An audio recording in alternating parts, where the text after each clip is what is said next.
Assalamualaikum warahmatullahi wabarakatuh. Kami dari kelompok 4 ingin mempresentasikan sosial ekonomi masyarakat pesisir. Sebelumnya terima kasih telah diberi kesempatan untuk mempresentasikan oleh Bapak Azril. Sebelumnya saya Ibrahim Kalka. Saya Alfa Fakri Widiarto. Saya Rosita. Saya Zara Kataya Suryawardani. Terus untuk latar belakangnya, pertama, sebagai negara maritim, Indonesia memiliki pantai terpanjang di dunia dengan garis pantai sepanjang 81.000 km dari 67.000 desa di Indonesia. Kurang lebih 9.000 desa dikategorikan sebagai dasar desa pesisir yang sebagian besar penduduknya miskin. Pada dasarnya, kemiskinan adalah kondisi sosial ekonomi di mana seseorang dalam masyarakat tidak dapat memenuhi kebutuhan pokok. Solusi yang menyeluruh diperlukan daripada solusi parsial. Oleh karena itu, masalah kemiskinan masyarakat nelayan memiliki banyak aspek. Penyebab utama kemiskinan nelayan harus diketahui. Ada beberapa faktor menyebabkan kemiskinan nelayan atau masyarakat pinggiran pantai terus berlanjut. Salah satunya adalah kebijakan pemerintah yang tidak menguntungkan masyarakat miskin dengan banyak kebijakan penanggulangan kemiskinan yang dibuat dari bawah ke atas dan selalu memperlakukan masyarakat sebagai objek. Sosial ekonomi masyarakat pesisir, pembahasan aspek ekonomi dan juga aspek sosial. Yang pertama, aspek sosial ekonomi masyarakat pesisir adalah aspek ekonomi. Dalam hal ekonomi, masyarakat pesisir dan perkotaan sangat berbeda satu sama lain. Terutama kehidupan ekonomi masyarakat pesisir bergantung pada hasil lautan saja. Sedangkan masyarakat perkotaan berfokus pada kegiatan distribusi. Salah satunya masalah utama yang dihadapi oleh masyarakat pesisir adalah taraf kehidupannya rendah, serta akses yang terbatas kepada aset dan sumber daya finansial untuk kehidupan nelayan. Yang kedua, ada pembahasan aspek ekonomi. Masyarakat pesisir sedang berkembang hingga kebutuhan makanan sangat minim di kampung-kampungnya. Akibatnya mereka tidak memiliki kesenjangan ekonomi yang signifikan dibandingkan dengan masyarakat kota. Hal ini disebabkan oleh fakta bahwa pembangunan dan lapangan pekerjaan tidak meratanya pada masyarakat pesisir, sehingga membuat sangat sulit untuk mendapatkan kebutuhan hidup sehari-hari. Berbeda dengan masyarakat kota, mereka sangat mudah mendapatkan kebutuhan pangan. Dan yang ketiga, ada aspek sosial. Aspek sosial mencakup hubungan antara manusia dan lingkungan mereka. Lingkungan menentukan perilaku manusia dan lingkungan menentukan bagaimana seseorang merespon situasi. Bagaimana setiap orang berinteraksi dengan lingkungannya yang berbeda. Nilai sosial, norma sosial, pola perilaku organisasi, susunan lembaga kemasyarakatan, lapisan masyarakat, kekuasaan, dan wewenang interaksi sosial, dan hal-hal lainnya umumnya berbeda di masyarakat perkotaan dan pedesaan.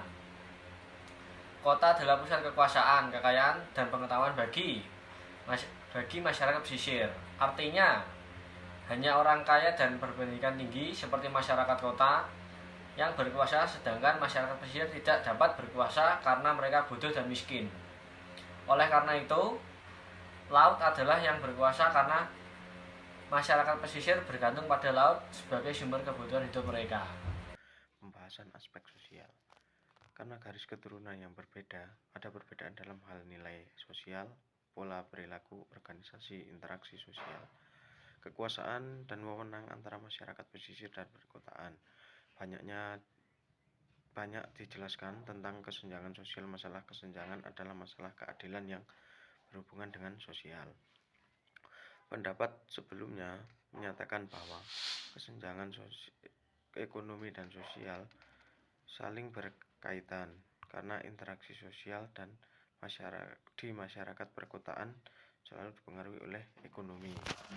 Gerakan usaha garam masyarakat pesisir.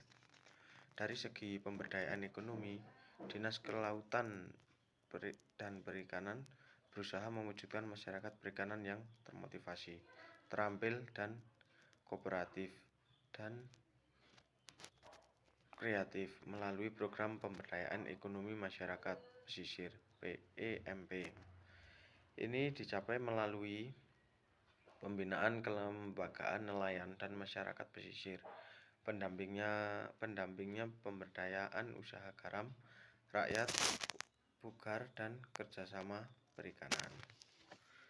Kemudian gerakan usaha garam masyarakat pesisir ya. Pengolahan air laut menjadi garam adalah bisnis yang dilakukan oleh masyarakat industri Indonesia yang tinggal di daerah pesisir. Orang-orang yang di daerah ini mulai mengolah garam saat musim panas tiba.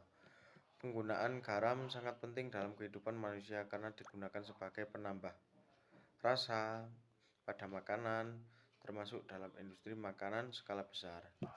Produksi garam untuk kebutuhan manusia bergantung pada luasnya lahan, sehingga jika lahan tambaknya sedikit ya otomatis produksinya akan sedikit. Tetapi jika sebaliknya, jika lahannya luas ya produksi garam akan meningkat ya. Adapun strategi bertahan hidup masyarakat pesisir. Strategi bertahan hidup biasanya digunakan untuk bertahan hidup di lingkungan yang tidak menguntungkan. Pada dasarnya, setiap manusia memiliki cara dan upaya yang unik untuk melangsungkan kehidupannya.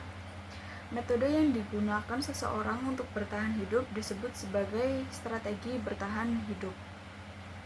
Adapun strategi bertahan hidup dibagi menjadi 3, yaitu 1. Strategi aktif.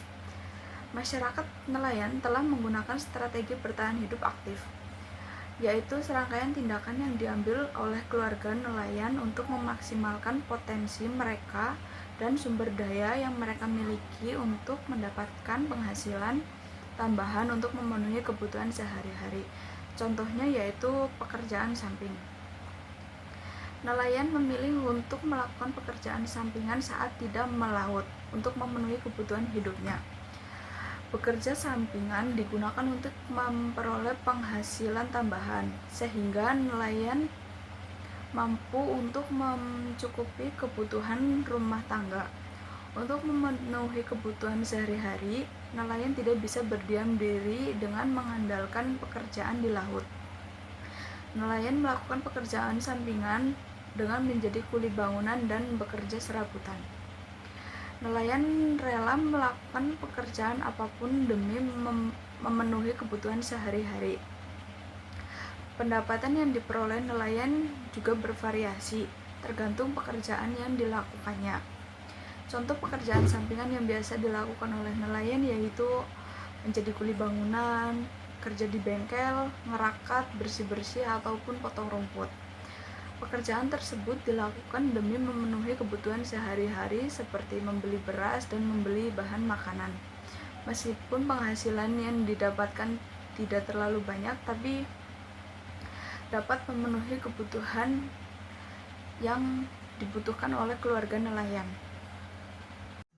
Selanjutnya yang kedua ada strategi pasif, di mana strategi pasif ini digunakan oleh nelayan tradisional untuk mengurangi pengeluaran mereka sehingga mereka dapat meminimalkan pengeluaran keluarganya.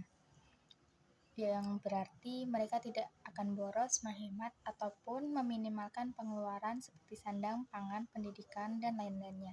Contohnya itu ada melakukan penghematan dengan menekan pengeluaran, yang dimana kepala keluarga dipaksa untuk mengurangi pengeluaran atau berhemat karena pendapatannya lebih rendah dan biaya kebutuhannya yang sangat tinggi.